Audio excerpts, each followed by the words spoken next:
Hi, Ashley.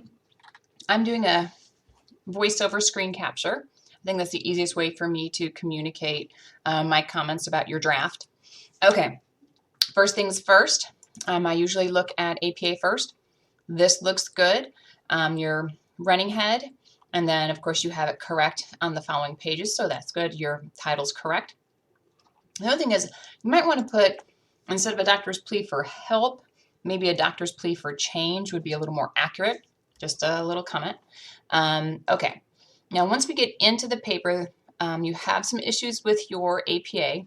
Here we have Friedman and you have BMJ, and you don't need to put BMJ, you don't need to put her first name.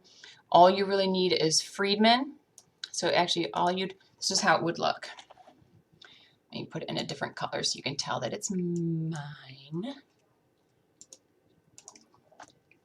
So your parenthetical citation would just look like this. Friedman, 2006, not capital P, page 746. You don't need Amy L., you don't need to put BMJ in there, etc. Your level 1 and level 2 headings are correct. Make sure anytime you are going to use paraphrased information or summarized information from a source that you give a specific signal phrase, so that way I know where it starts and where it stops. Here you have, however she addresses that, it is still important and it is still an important and severe issue that needs to be dealt with. She continues on down the ethical path when she begins to talk about surrogacy. She brings, okay, I am not sure what if this is actually paraphrased when what you're really doing is talking about the article. You're not really paraphrasing her, like her ideas necessarily. So I'm not sure if that even needs to be cited. I understand, better safe than sorry.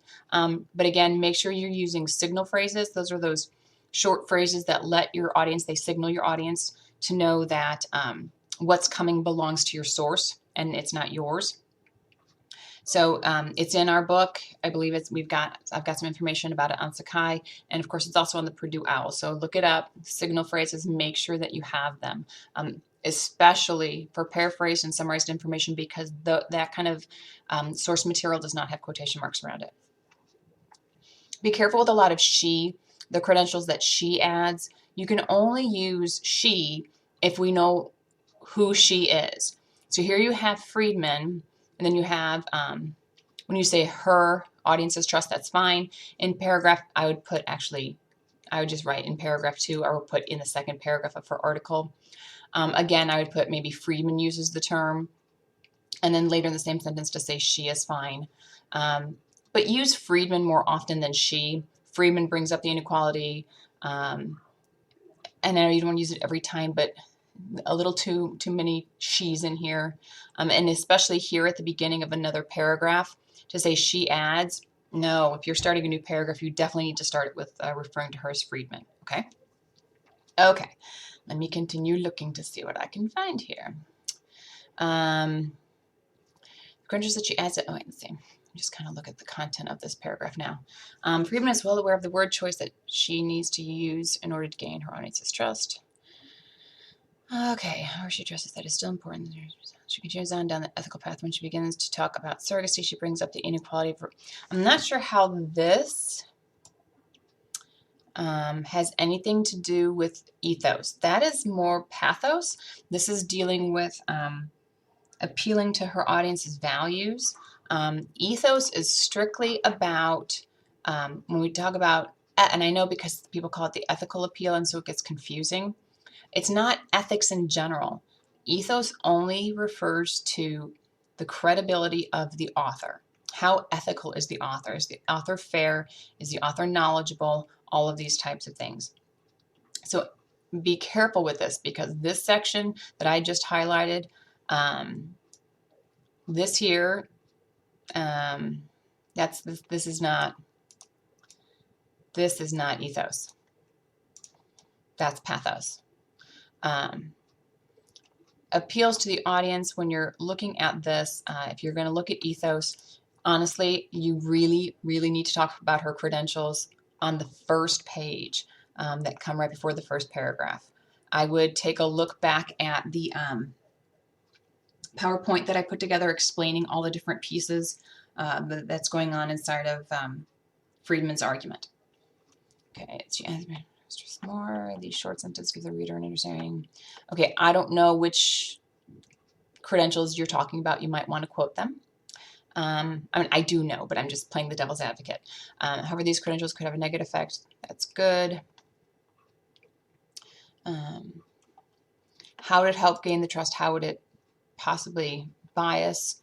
You need to explain and support that a little more. Logos. Many literary techniques uses seem to overlap each other. They're not literary techniques. They're rhetorical techniques. Let's see, but they complement one another. So I'm kind of reading out loud to myself real quick. Use of if-then statement because it creates an equality between live and other notes. Okay, good.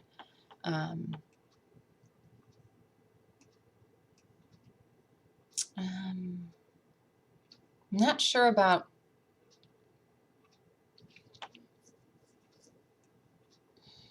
just because there's an if-then statement doesn't mean, okay, you're saying so it gives her, it makes her idea look logical.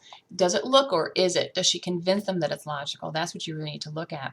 Here you're starting a whole new idea. That's a whole new paragraph, and I'm not sure if that really is logos.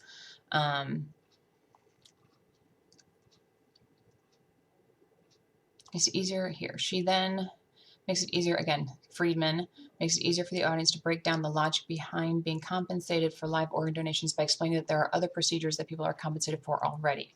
Okay, what I would do is you need to work on that concise writing. When you looked at the information about APA that I provided and talked about concise and precise writing, this is a perfect example of something you can make more concise.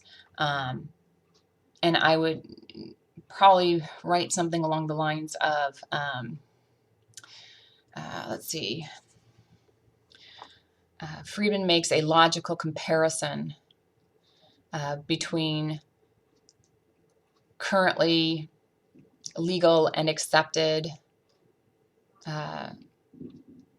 bodily donations that are monetarily compensated and live organ donation, or something along those lines. I mean, I know that probably seems just about as long as the sentence you have, but you have makes it easier for the audience to break down the logic behind being compensated.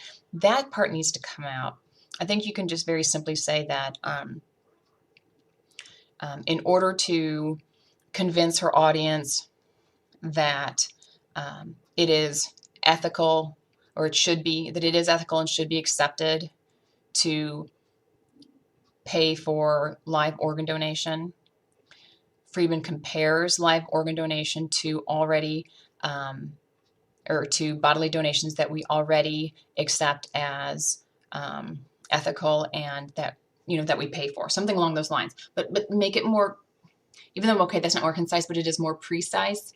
Really explain what she is doing. Okay, let's see. She begins with the less invasive procedures. Okay, that's good. And then goes on to renting. Okay, but how does this convince her audience? And that's going to be my question here. I would say, if I were grading it right this second, my comment would be, and, I can't even type today. How does this affect her audience? How does that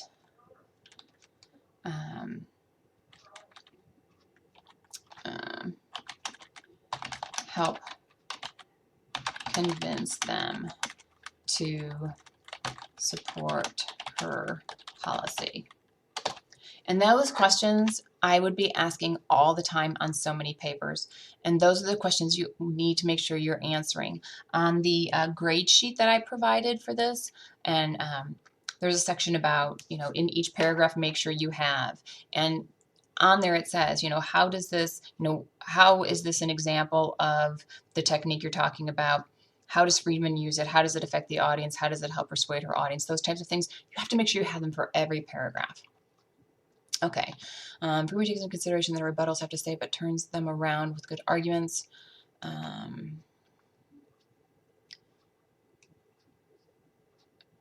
Okay, good. You're talking about comparisons again. I know what you're talking about here. It's easy for the audience to side with Freeman in her argument because of the truth behind it. And okay, this is a little vague. I would be more specific here, and elaborate more. I'm going to probably give the same basic comments. Sorry, you can hear my phone in the background. I'm going to give the same basic comments on everything that you're doing here. Make sure you're completing it. How does it make the audience, how does it affect the audience, and how does that effect on the audience help convince them to want to support her policy, to do something about this problem? Now, you're a page short, almost a whole page short, which is an issue, and I'll talk to you about what you can add in just a second.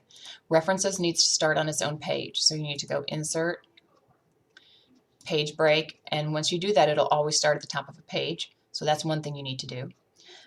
Payment for living organ donation should be legalized, should not be italicized. So take the italicized off here. These page numbers do not belong here. I don't know why you have section organ transplantation immunology. This is out of the British Medical Journal. This whole thing is pretty much incorrect. It needs to, you need to have, and it's not going to be Amy L, it'll be AL. Oops.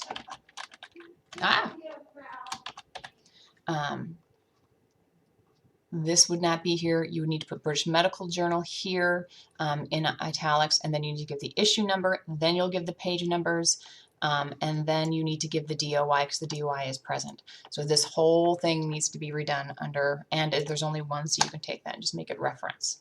Okay, so make sure you fix this because that's not correct.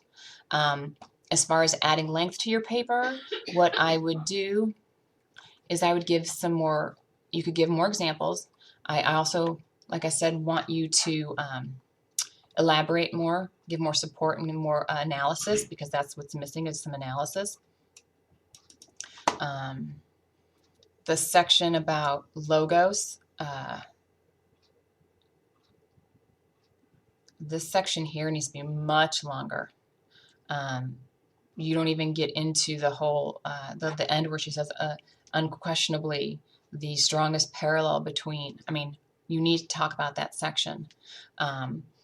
Under pathos, there's so many things you can talk about under pathos. You can talk about the picture on the front page, etc. Unless I missed it. Did you talk about the picture on the front page? Oh, she does. Oh, you do have the picture. Sorry about that. So you've got the picture. Okay, you've got that section, so that's good. Under ethos, like I said, make sure you talk about her credentials at the beginning. And then you can also talk, I mean, there's other things you can talk about. You can talk about the fact that it's a claim of policy. How does she present the problem and the solution? You can talk about specific word choice, like, you know, severe, progressive, things like that. But you need to lengthen this out. If you have specific questions, make sure you contact me. But these would be the comments I would give you if I were sitting down with you, and I hope this helped.